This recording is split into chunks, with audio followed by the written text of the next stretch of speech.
If you were watching the NFL wildcard game on January 12th, then you saw the infamous moment when A.J. Brown was reading this book, Inner Excellence, on the sideline during one of the biggest games of his career.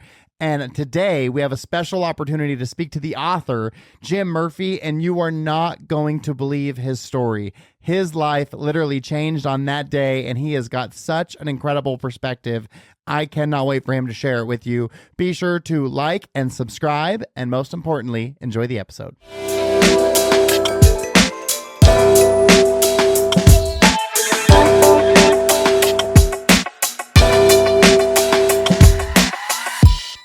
Wherever you are and however you are listening, thank you so much for being back with us on another episode of Winning the Moment. I'm so jazzed about today because I've got a fun special story about it. But we have New York Times bestselling author Jim Murphy with me, the author of Inner Excellence. Jim, thanks so much for being here with us today. Yeah, thanks for having me. So I've got a couple of unique stories about how I am connected to this book here. The first one is that I do executive coaching. So Winning the Moment, my book, which is not a New York Times bestseller, by the way. But my book, I have a framework that I do executive coaching for. And I happened to be in Philadelphia for 4 days doing some executive coaching. And I flew in on a Sunday. And I was like, dang it, I should have gone to the Eagles game. Like, I didn't even think about it. I didn't realize it, but I could have totally made it in time and gone to the Eagles game, but I didn't think about it. So that night I was in my hotel bar watching the games. And of course, there's the infamous scene of A.J. Brown reading your book on the sideline. And so the next morning, the group that I'm a part of, maybe you've heard of it, Jim. Have you ever heard of Vistage? So Vistage is the world's largest peer advisory group. It's all for C-suite executives. They have 12 meetings a year, 8 of which they have to bring in a speaker. And so I'm one of the certified Vistage speakers. I do a 3-hour workshop with them. But that morning, all the talk, of course, was about the Eagles' victory. And then even more talk was about this book, Inner Excellence. And so the chair, she was like, oh, I bought it on Amazon last night. And everyone was like, oh, I bought it too. Yeah. And so everyone is picking up this book. And there's all this talk about it. And so when your team reached out to have you on, I was like so jazzed because it's like, oh my gosh, I can't wait to share this with the people in Philadelphia. Like, they're never going to believe it. And then I'm walking into my studio today, and they've got a couple studios here where I record at Blueform Media. And they're getting ready to do their podcast. They ask who I have on. I'm like so excited to tell them like who I've got today. And then one of the gentlemen who was recording was like, that is one of my favorite books of all time. He was like, it's an absolute game changer. I love it. And so that's a long intro. That's probably too long of my voice and not enough of yours, but I just had to set the table to say, I'm so excited for you to be here with me today. That's amazing. Thanks so much. And so I got to know, like, we've got to start with the A.J. Brown thing. So, like, what was that like for you? Were you watching the game live? Like, what happened after you had shared with me that, because my copy says New York Times bestseller, which it looks like there's a whole story behind that I'll let you share. But walk me through just like what happened after that crazy moment. Yeah, it's actually leading up to that moment was very interesting. I had a great life, but life was kind of slow. Business was slow, and life was kind of somber. My mom was actually dying. She died 4 days later. Oh my gosh. She was very sick, and so but God took care of her. And so she's dying. Business was slow, and it was just kind of a lonely time, I would say. And what's interesting, what's really amazing, I think, is I just written another book called The Best Possible Life: How to Live with Deep Contentment, Joy, and Confidence No Matter What. A book about the spiritual life, kind of summarizes inner excellence and the heart and how to train it. And so I'm looking at this skyscraper in empty downtown Dallas on a Sunday. And I think, would you rather own that skyscraper straight out for all the money it's worth? Or would you rather have understood that book that you just wrote about the spiritual life? And I thought, no, I wouldn't take the money. I think the understanding that book is worth more. And so I thought, well, at least you got that. That's pretty cool. And then several hours later, my life changes. A.J. Brown reads the book and Tom Brady mentions it. They zoom in on it. And then, of course, they showed it in every playoff game after that, including the Super Bowl. What was also interesting was a few days later, I'm in Philadelphia to go to to the Rams, the snow game. They expected 6 to 8 inches of snow. And um, I'm in downtown Philadelphia, and this guy asked me for money on the street, and I didn't have any money. So I said, "Can you wait here? I'm going to run to the ATM and get some money for you." So I try and get out $300, and it says insufficient funds, and 200 insufficient funds, and then 100 gives me the money. And so I grab the money and I go find the guy, I give him some money, and then several days later, my mortgage payment bounces, and my checking account is overdrawn, and that was the week that the book sold about 100,000 copies, and things changed. That's the craziest story I've ever heard. That's remarkable. Yeah. So, okay. So were you at that Philadelphia game because of what happened in the first game with the book, or were you already planning to be there anyways? No. So what happened was AJ Brown got the book from his teammate Moro Ajomo, and he's one of the linemen that dominated the Kansas City Chiefs in the Super Bowl. And so I had been talking to Moro quite a bit and wanted to go see him and the rest of the team and AJ. And so I had planned on going to the game. Man, I cannot believe. So when you sold 100,000 copies, was that then as a self-publisher? Yeah. So McGraw-Hill published the book initially in 2009. It was in the business section. And then I got the rights in around 2018 or so, I think. And then I self-published. I revised it and self-published in 2020. And so that's the book that AJ Brown has been reading. And then after, it became a New York Times #1 bestseller, then there was an auction for it with all the major publishers, and then Hachette Books won the auction. Wow! So when you sold 100,000 copies, you got all that money, right? Yeah, I was in the elevator one time in Philadelphia, and I saw these Eagles fans. And I said, "Hey, is it true one of your football players was reading a book on the sidelines and during the game?" And they said, "Oh, yeah." And it became a #1 bestseller like overnight. It's so amazing. And it's like that author, man. He became rich and famous or something. And I was like, "Really?" And they're like, "Yeah, pretty crazy." I was like, "Man, I hope that guy really does something good with the money." And then that was that. They walked off, and we went our separate ways. That is just such a remarkable. So you were truly at, like, I don't know you, but sounds like possibly one of your lowest moments with your mother passing and your funds drying up, to then have this catalyst, and I'm sure you completely changed the future of your life. Yeah, I think it probably did. I think on my training, God has been training me my whole life for this moment. But I think there's several things that are important to understand. Is one, there's no way I could have orchestrated all this. At first, it was a little overwhelming, and then me thinking, okay, what do I got to do? I got to say the right things. I got to keep it up. Don't screw this up. And then God told me, "Look, Jim, you didn't do this, so you don't have to worry about screwing it up. You're not the one doing it." And so I'm just a messenger. I'm really nobody significant. And yeah, I think now that there is more attention on the book and myself, the responsibility goes up to really do something important and helpful to the world with any resources that I get. And so that's why I'm so excited to be teaming up with Shane Claiborne in the Simple Way in inner city Philadelphia and Kensington to launch an inner excellence base there. So are you from Philadelphia? No, I grew up in Seattle. Oh, okay. So I will have this base in Philadelphia now. Probably when I'm in the U.S., I'll probably spend a lot of my time in inner city Philly. Man, that is so. What's so interesting about it too is that the book is the book, right? So you wrote the book in 2009. Obviously, you added some renditions and things after you got the rights in 2018 and when you published it in 2020. But nonetheless, the premise is the premise, and so it's amazing because it's just the opportunity. Like the book was already that. And even so, my favorite book of all time is The Alchemist. And The Alchemist was very similar. It was published. No one read it. I believe Paulo Coelho got the rights back and then did it himself. And then it took off. And now it's one of the world's most popular books.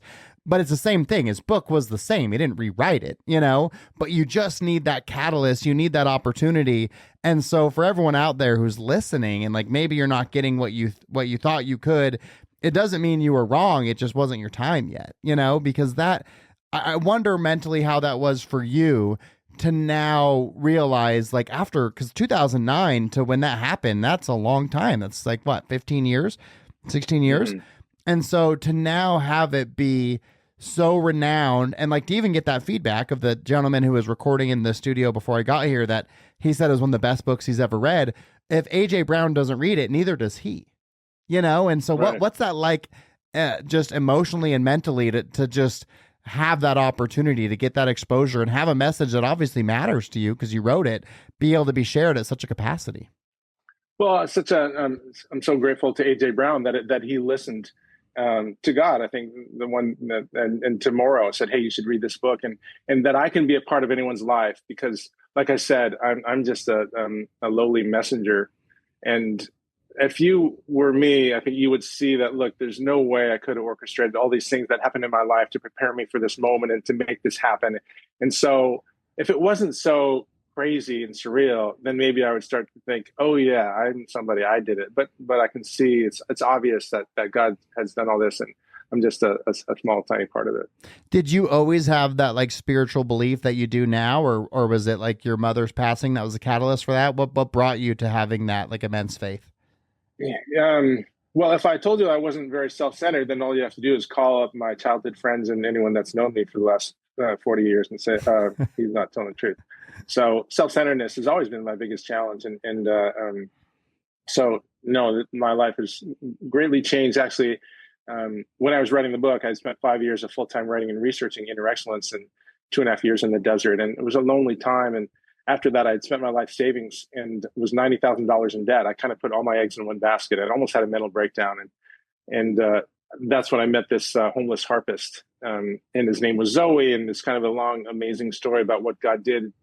And all my life, I've looked at the hardest parts of my life, the lowest parts that were really, really hard.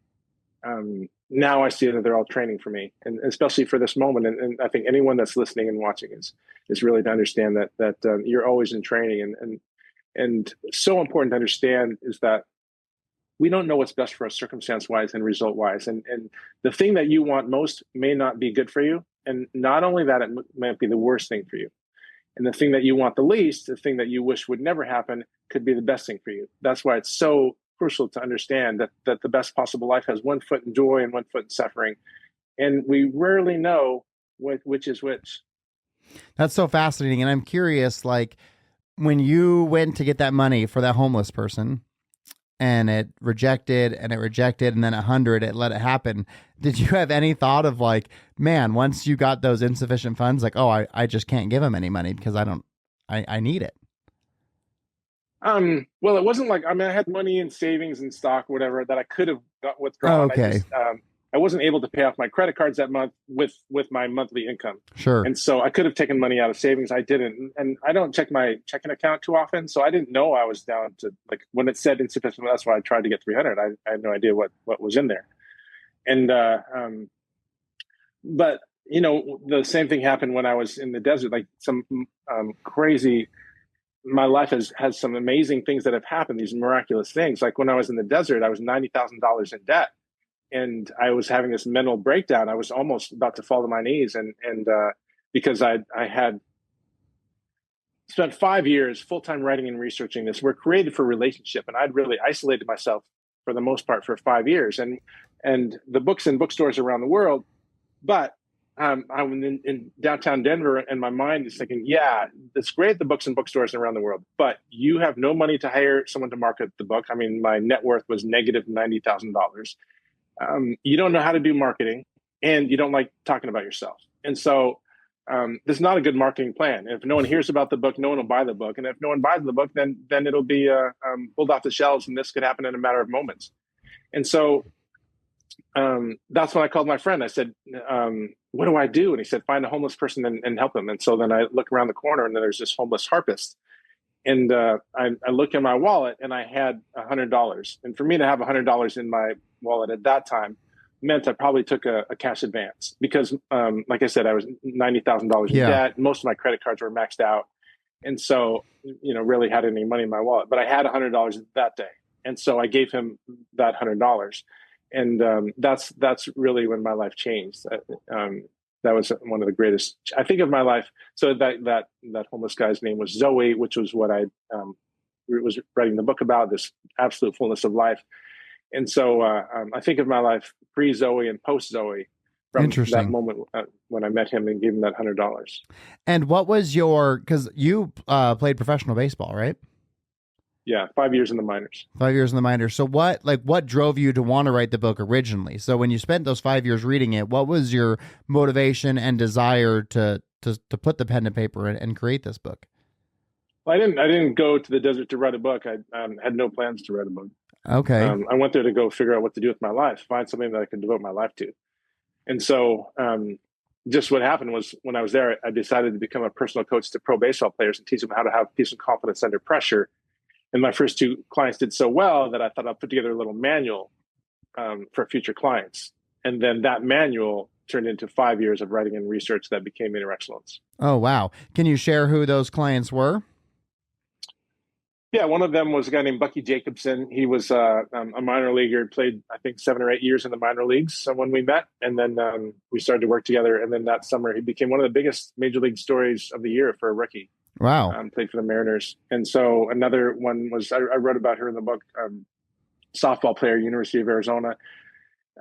She had really struggled her freshman year. She had like 160 or something. And we met in the off season, and I had her visualize getting the game winning hit off the best pitcher in the country to win the World Series the following year. And that's essentially what happened. And so these are two of my first clients. And so that made me think, okay, this is something I can pursue. Were you using those like mastery techniques and things like that for your own career in baseball, or is that something you discovered after? I've always had an obsessive personality. I always thought I was going to be a superstar, and like I have an affirmation in my phone that comes on at 3:33 or 3:34 every day. It says, "I do what no one else does, so I can become who only I can become." I think that kind of matches my personality from my whole life. I've always obsessed about being the best, or maximizing every moment, or living the best possible life. And so this obsessive personality has kind of been the spark for that. But can you tell me the original question I was telling you? I think it was, what motivated you to become a writer, which you got to, you answered it. You went and had those clients and helped them. But now I kind of want to get into what Inner Excellence is about. It says, train your mind for extraordinary performance and the best possible life, which, I mean, who doesn't want to go after that? And a couple of the bullet points I wrote down was like developing mastery, overcoming anxiety, remove mental blocks, and train your subconscious mind, which I'm a huge believer in the subconscious mind. Like that's the battle that we fight every day, because it's making choices for us unbeknownst to us. And you've got to become the orator of your life if you want to have the life that you want for yourself. But I would love for you to share, what would the audience and the readers come to learn in reading Inner Excellence? What's your hope for them? Yeah, most people, well, first of all, this book, I wrote it to be the best book on mental toughness and having peace and confidence on the most pressure for people that I thought had the most pressure, which was Olympic athletes and professional athletes. But since then, I've realized that probably most Americans have more pressure than a professional athlete in many ways, because there's a lot of Americans working two jobs with kids at home and just paycheck to paycheck, and in a very unstable economy. And that's where real pressure is. And when there's so much out of your control, then it can be hard to focus on what's possible in your life, and easy to focus on what you're afraid of. And so it's really important for people to focus on the truth of who they are and what's possible, and not focus on what they're afraid of and what they can't control. So that's what Inner Excellence is. It's focusing on learning and growing every single day to be the person that you can become. And when I believe you said you did like 5 years of research, was there any things that you found in your research that were like new things for you, or ahas that really stuck out as like, wow, I found something here? Oh yeah, for sure. I mean, finding out that the heart is the key to your life. I mean, I just thought it was more of a mental thing, and understanding that the heart is where your greatest fears are and your biggest dreams are. And training the heart is the most important thing you'll ever do. Your spirit, your will. That was obviously huge. And then realizing Hold on, real quick. I want to kind of elaborate on that, because that's like a different perspective that I've not ever heard. Because I Sure. wouldn't even think of my heart for those things. I would think of my mind. And so I'm curious what you mean by that and if you can elaborate on it, because I think that's something special you just said. Yeah, we need to understand that you are not your mind. Your mind, we're far more than thinking machines. We've got to get way past the mental aspects. I mean, there's a battleground in your mind, but the battle is for your heart. That's the key. And that's why we need to guard our heart. And we got to be careful about intentionally set up our habits and routines of thought and action about what we place our eyes on, what we watch, what we listen to, what we read, who we spend time with in our environment all around us, because it has a huge effect on our lives. And because we're constantly fueling our heart and soul by all those things. And it creates this God that you're worshiping, and I want to make sure that whatever is your greatest love is very empowering. Was there any like literature or work of art that you came across that helped you like find that for yourself in those 5 years, or was it just through like mental introspection? Well, what I found out when I first realized, so Eastern philosophy has a big impact on inner excellence. I'm Japanese, and my mom was full Japanese, and she came from a samurai line, and Oh, so interesting. that's had a big impact on my life. And I think uh, I think that's it. It's pretty interesting when you think about I didn't ever think about the title Inner Excellence and associating it with that, but as you say that, like the samurais were phenomenal. I mean that when you go in and you do some research on them or you see what they were about and how seriously they took their craft. Like everything that they did, even the way that they put on their uniforms. Like in fact, John Wooden, the first thing he taught his players to do was how to put their socks on right. And that has like that samurai sense to it of that inner excellence, and so that's quite fascinating.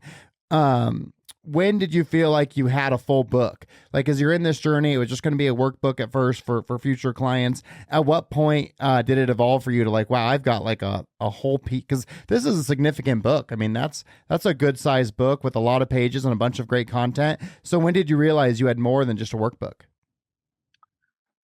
Well, I think the reason why it's over 300 pages is because there was a lot of fear and a perfectionist mindset, that I was just afraid that my mom was the only one that was going to read it, and I just never thought it was good enough. It's got to be better. It's got to be better. So that's kind of why it took 5 years.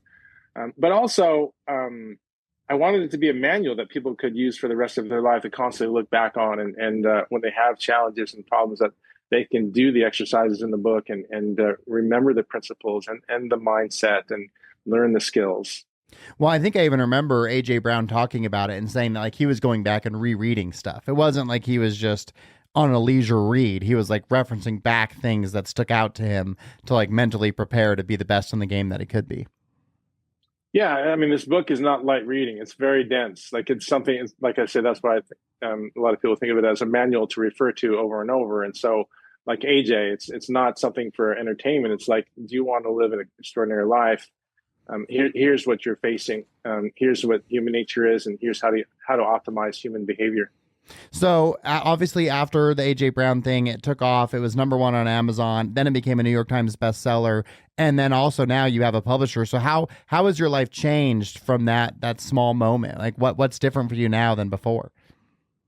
Well, I think now the responsibility for me to do something um, helpful to the world is greater. Now that I have more resources, and so that's why I'm so excited about what we're going to do in Kensington, Philadelphia. We're going to do some amazing things, God willing, that hopefully I can be a small part of. So talk a little bit more So about that. What is it that exactly you guys are going to be doing in Kensington? yeah, so Shane Claiborne started a group called The Simple Way, and Simple Homes. They buy homes for low income families and sell it to them at zero interest at a great discount. And so that's something we might start doing. I might join him with, along with probably going to have some sort of an inner excellence headquarters there where people can come and learn inner excellence. We have to brainstorm on what that will look like to maximize the impact. But yeah, so we've been in discussions. I've been to Kensington four times now, and so walk the neighborhood, and excited to think about and dream about possibilities. And would that be like a part of that Inner Excellence Freedom Project? Is that like encompassed in Yeah. that? And then what else Yeah. are you So, doing with that project? oh yeah. So we built a house in Mexico. It was like 3 weekends ago now in Tijuana. Um, so twice a year. So far, it's been twice a year. We might increase that. We team up with an amazing group called Youth with a Mission, YWAM, Homes of Hope, and so we have an inner excellence retreat combined with a house build. We build a house for a family with a house. Usually, the house is dirt floors and walls that are made of like pallets and a roof that might be made from a tarp, and then we build a house right next to it that's has locking doors and bunk beds and a kitchen. And so we do that in 2 days. And so we just did that a few weeks ago. And so we'll continue to work with YWAM and see how we can maximize our impact with them, and along with teaching inner excellence as well. And then we're going to do this work in the inner city of Philadelphia. It's amazing. It's the most.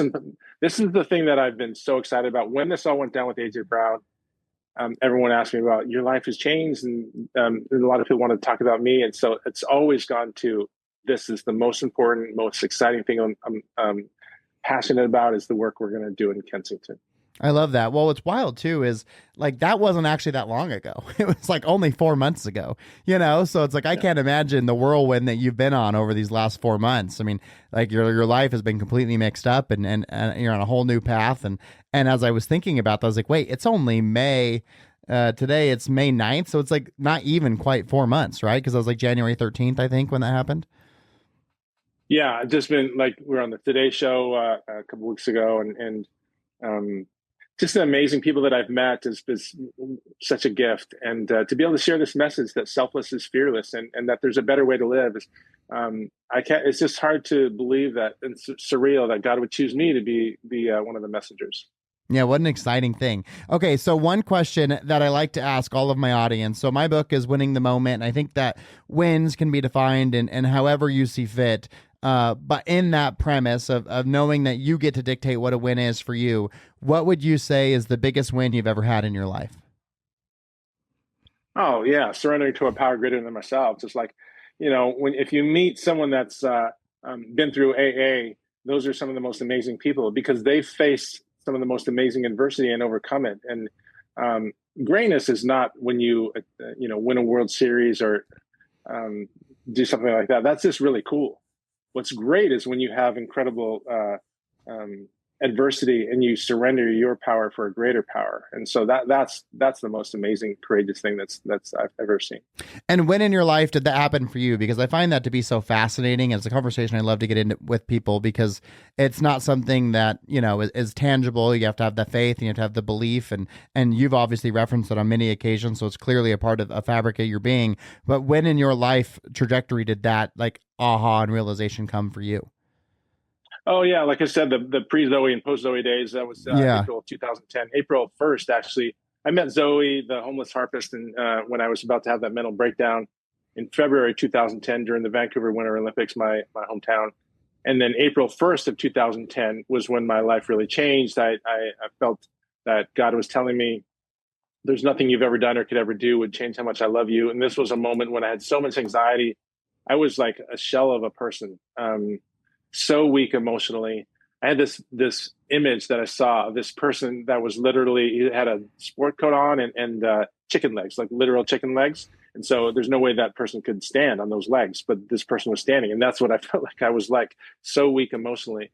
And, to surrender to a power greater than yourself, it's hard when you've got a lot of stuff. It's the hardest for someone that has a lot of resources. But for me, and I hope that you or any of the viewers don't have to go through this, but it took me being at the point of feeling like I had nothing. I mean, my net worth of negative $90,000 and no hope, no future, no vision, and filled with anxiety.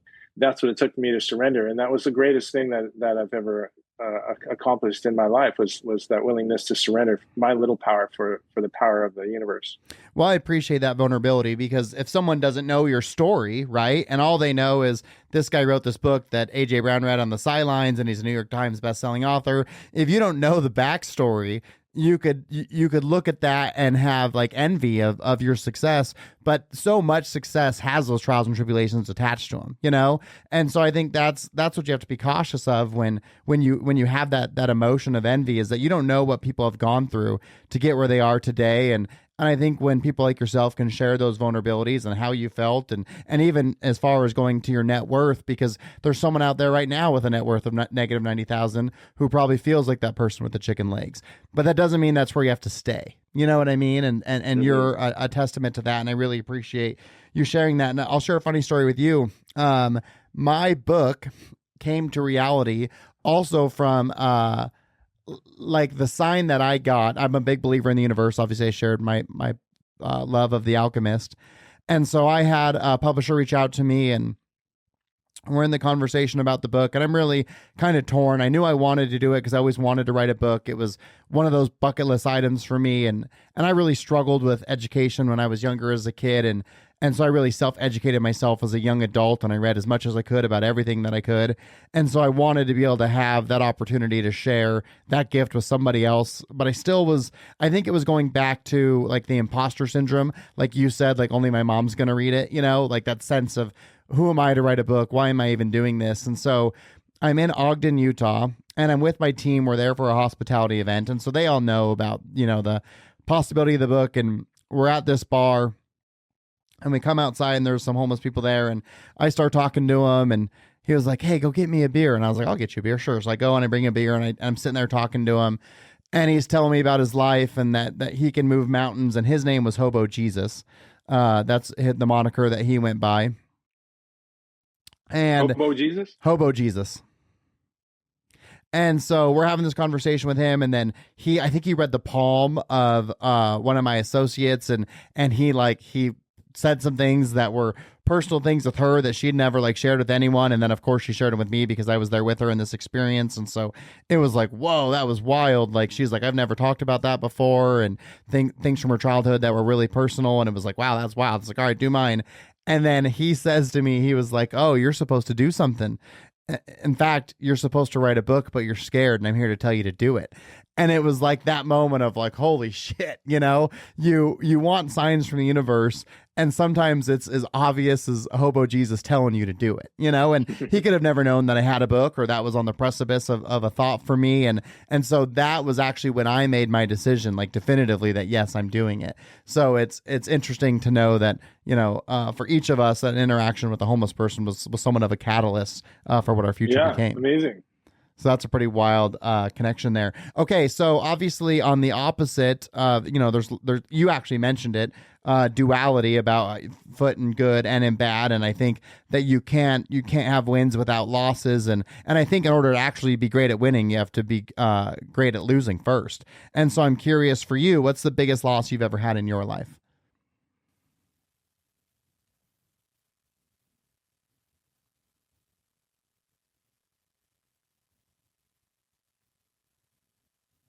Well, my mom was she just died 4 days after the AJ Brown thing, January 16th. January 12th was when AJ Brown first was on TV reading it. So, I mean, she's this incredible role model. Um, and, you know, I don't really think of it as a loss. I mean, Sure. she's now alive in heaven. So I don't get to talk to her anymore. You know, same thing with my sister, incredible inspiration. Um, so, you know, she died in 2022. Um, and the loss, you know, of my career was really, really hard as a pro baseball player. I mean, I think of my first year playing pro baseball, I had a real vision problem, but I didn't know that. I struggled through it for 3 years until we found out that I had a vision issue with kind of called dynamic visual acuity, the ability to track a moving object. And so I remember one day in particular, my first year in the New York Penn League, and the frustration was just the highest that I'd ever been. It was just like my dream was dying, and it was just I had no friends on the team. I was so lonely, and it was just really, really hard. And now looking back, I'm like, it was so important for me to go through that, and it's so important for me not to be a Major League Baseball player, because interactionals never would have happened. And what good would it have been if for me to be a Major League Baseball player? I mean, I was already very ego centered, and so obviously that would have been. So even if say I make millions of dollars, like my dream, and then like every guy wants to be me, and every girl wants to be with me, that this dream that I had, what good would that have done? You know, it would have been this isolating, self-centered thing that I thought was the best possible life, and now I know that wasn't the best possible life for me anyway. I know that this life that God's given me is far superior than anything that I could have imagined, and that's why it's so important for everyone that's watching and listening is that you have your plans and goals and dreams, but likely God has something better for you. It's so interesting, perception and like experience and how it evolves over time. I was just at a hospitality design expo with a client. He brought his daughter Kayla with him, and she's going to school for design. And she had said she took a year off of school because she wasn't sure what she wanted to do. And you know, she's making those decisions as all young adults do. She's 20. And I just told her, I said, look, here's the deal. I never thought I'd be doing this, you know, so like, you don't know what life has in store for you. So we think it's like this critical decision and that we're making it like today and forever. But the fact of the matter is, who knows what your life's going to be, you know, and that's why it's so important to be present because, you know, tomorrow's never guaranteed and the past has already happened. And the only thing that's real is right now. So enjoy this moment for what it is and don't put so much pressure on what it's going to be because you could never know. Like even when you were there in Dallas with your mother at her passing, you could have never imagined what was going to transpire over the next 4 months, you know, and that became, and I'm sure a incredibly dark moment for you. And so, you know, life is full of surprises. Yeah, absolutely.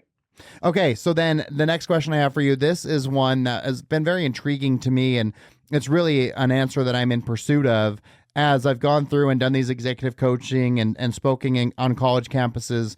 One of the most interesting questions I find is how to become successful, because I feel like the question is built in society's belief of success and thinking that like, oh, there's this one way to do it, you know, but success can be defined in so many different capacities. And I think it's about what you want in your own life. And I think the people should, instead of asking how to become successful, should at first ask themselves, what does success look like for me? Right? Not what is society's definition of success, but what is mine? And so in that vein, I'm curious, Jim, how would you define success given the life experiences that you've had now? Well, there's one easy way to think about it is to live with absolute fullness of life, to be filled with vitality and deep contentment, joy, and confidence, no matter what, in any situation, to have that inner buoyancy. And there's only one way you can do that. It's if you surrender your limited vision and your limited power for the power that grows the grass and spins the earth and holds the stars in place. And so 99% of the people that I meet, their vision of success is way too limited. Sure. They haven't been able to dream big enough to see past getting millions of followers or millions of dollars or winning a gold medal or being the best at whatever their pursuit, because it's just way too limited, because you could get all that and may not even make you happy, let alone being fulfilled. And so, I mean, that's just one little step is to be happy. And that's a very superficial, temporary thing, which happiness is a positive, temporary feeling based on what's happening. And then there's joy, this deep sense of well-being, freedom, and gratitude, this inner buoyancy that's independent of circumstances. That's amazing. That comes from love, unconditional love.